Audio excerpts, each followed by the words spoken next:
Hi everybody.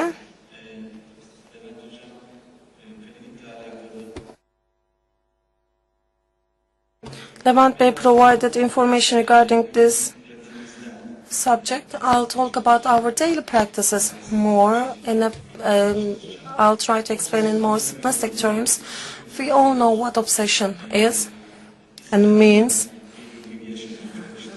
It repetitive as the impulses or images in the patient, the hallucinations. It is non-coherent with the environment that the patient is living, and the beliefs or the thoughts which deteriorates functions. Obsessions and hallucinations or delusions are differentiated. In obsession, there is insight. They are ego-dystonic. Obsessions are ego-dystonic. This is the beginning of the differentiation of these two. However, in the upcoming periods, understanding, it is not. It was found out that whether the presence of insight may not be enough, and until DSM-5 in obsessions, it was said that there was a lack of insight. However, from DSM-3 and 4, we talked the start of this insight lacking OCD started. OCD and obsessive symptoms can be related to psychotic development. It was found out in the first psychosis is 14% in OCD patients. In OCD patients, psychotic symptoms are more prevalent. There are such studies. And then DSM-5 regarding this issue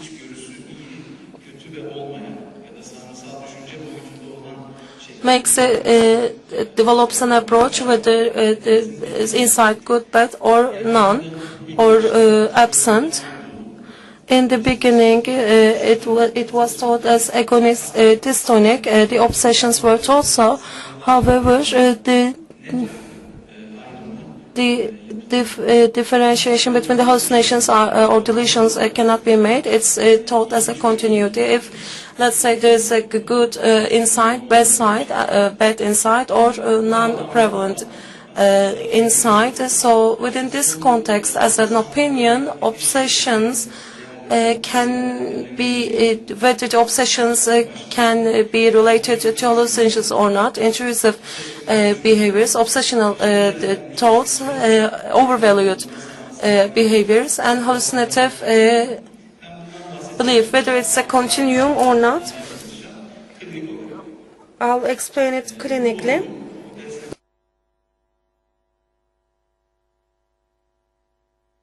We can see OCD, good insight, bad, good or none is now the opinion, but we will see what happens in the future. There are delusions in schizotype, disorganized symptoms, affective symptoms, motor symptoms. There is a slowness and also unbalanced behavior. Symptoms are for schizophrenia. This could be the symptom groups, and it affects the perception, affective symptoms, and also cognitive symptoms. How can we categorize OCD in this regard? Obsession, again, thought in the thought level, affective symptoms can be there. Cognitive rituals, and there is a slowness, and this could happen due to their different mechanisms, indecisiveness, and again cognitive, perception, motor, and affective symptoms, as it is the case in schizophrenia.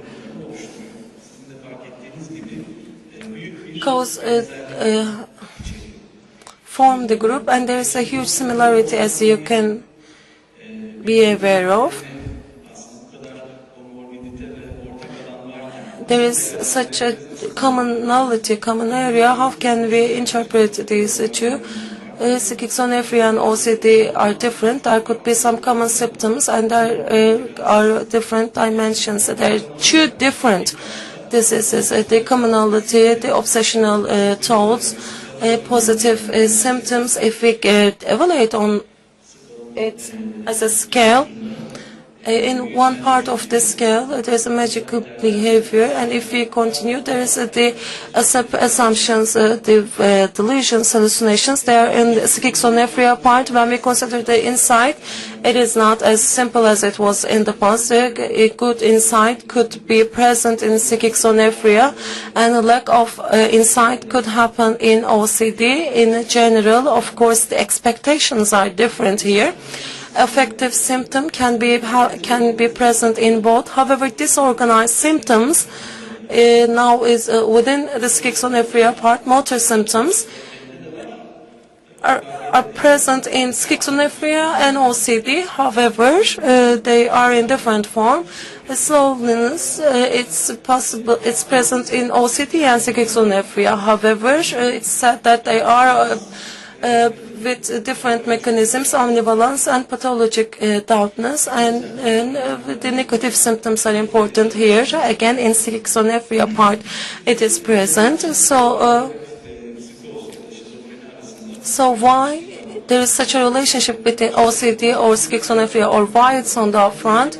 There could the clinical similarities in OCD, in schizophrenia, prevalences are quite similar to each other, and the gender similar, the onset age is similar, the course is different in schizophrenia, but in OCD there could be some similarities in this regard as well. In terms of relations, so we see the cortical areas, parietal cortex, anterior cortex, hypothalamus, striatum, they are affected, and orbital frontal cortex, thalamus and stratum, and in neurotransmitter systems. And in terms of treatment, there are some differentiations. However, there are some general similarities in both. Therefore, OCD could be, whether it could be evaluated as a classification, subtype or not, DSM-5 does not answer that question. However, maybe in the upcoming future, if there are enough number of studies, that question can be answered. Here, half of the schizophrenia patients, they have OCD symptoms, and OCD symptoms can be associated with the psychosis and neuroanatomic and neurotransmitter and genetic studies. There are similarities found out. So OCD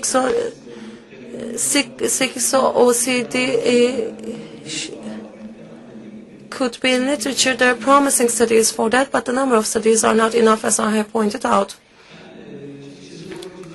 Schizotype perspective, I would like to talk about this. A schizotypal disorder, personality disorder, has been explained by Levent Bey. There are some symptoms, as we know. However, in the studies show that the closest with schizophrenia, it has the closest relations, and neurocognitive imaging anomalies are very similar to schizophrenia.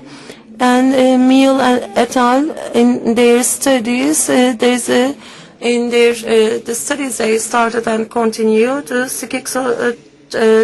OCD represents enough intermediate phenotype. This is like a continuum. It can evolve a continuum. The studies show that this continuum can be in 3 stages. Schizotypal relations. It could be in positive dimensions.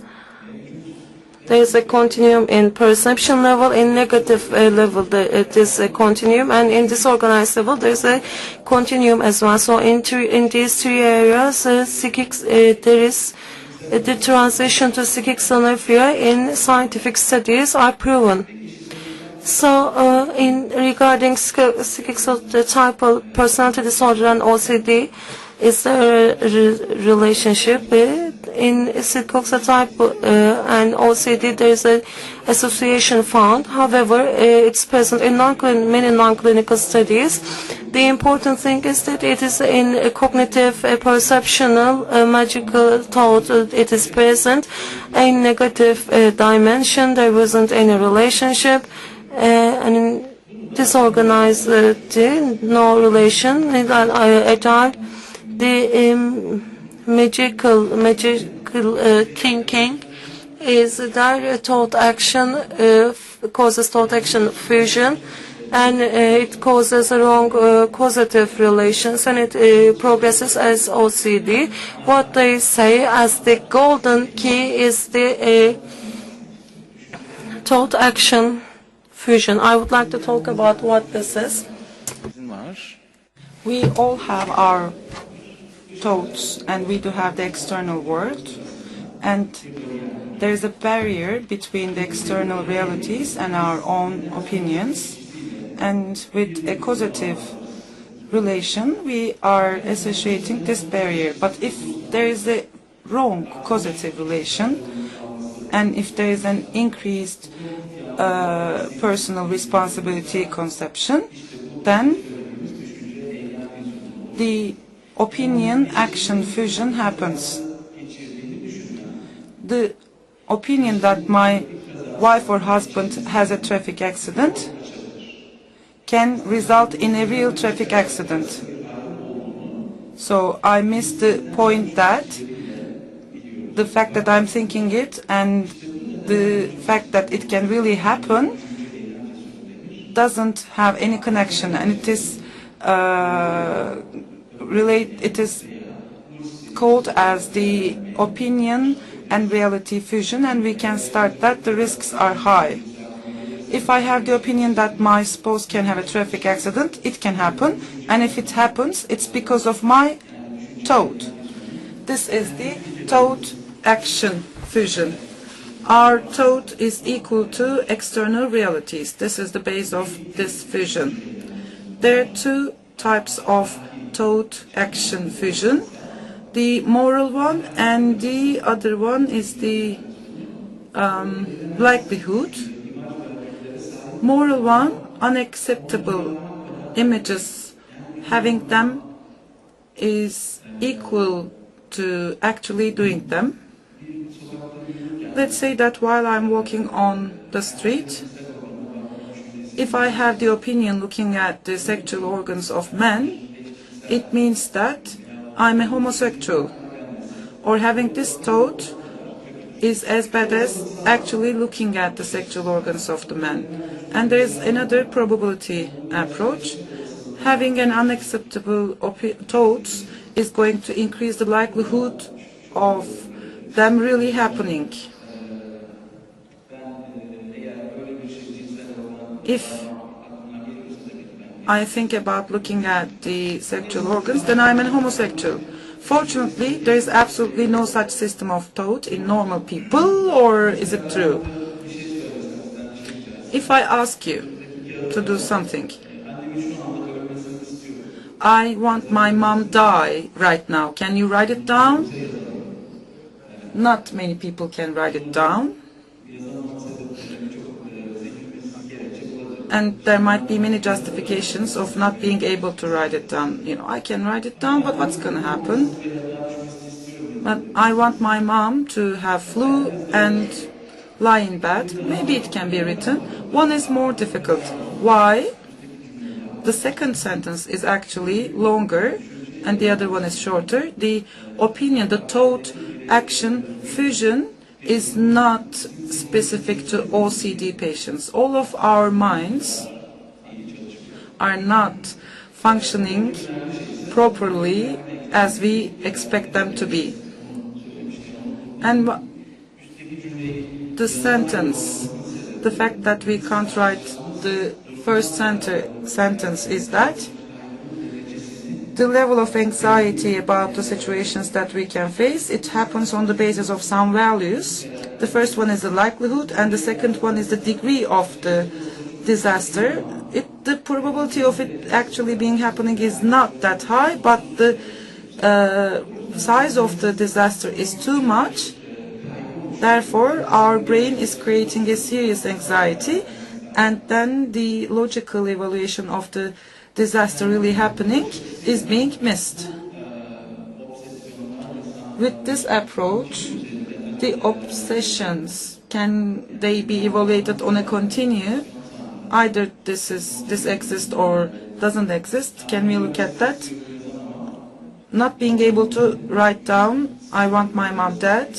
If it is between 0 to 100 in this continuity, and when I have the opinion that I want my mom to die, if you have the desire to call your mom, and when you have the opinion that the death of your mom, if you say that, okay, no, my mom is not gonna die, or write it down 100 times on a paper, and the idea, you know, your mom wants you to die.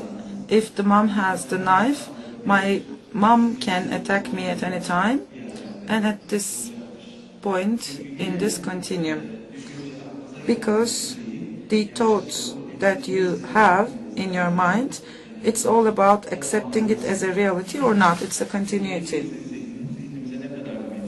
And our minds, how much can we trust in our minds?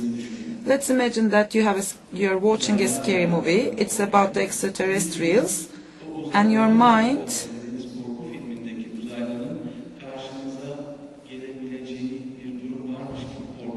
is scared as if you can see that extraterrestrial in real life. And in anxiety situations, our minds can have wrong causative relation.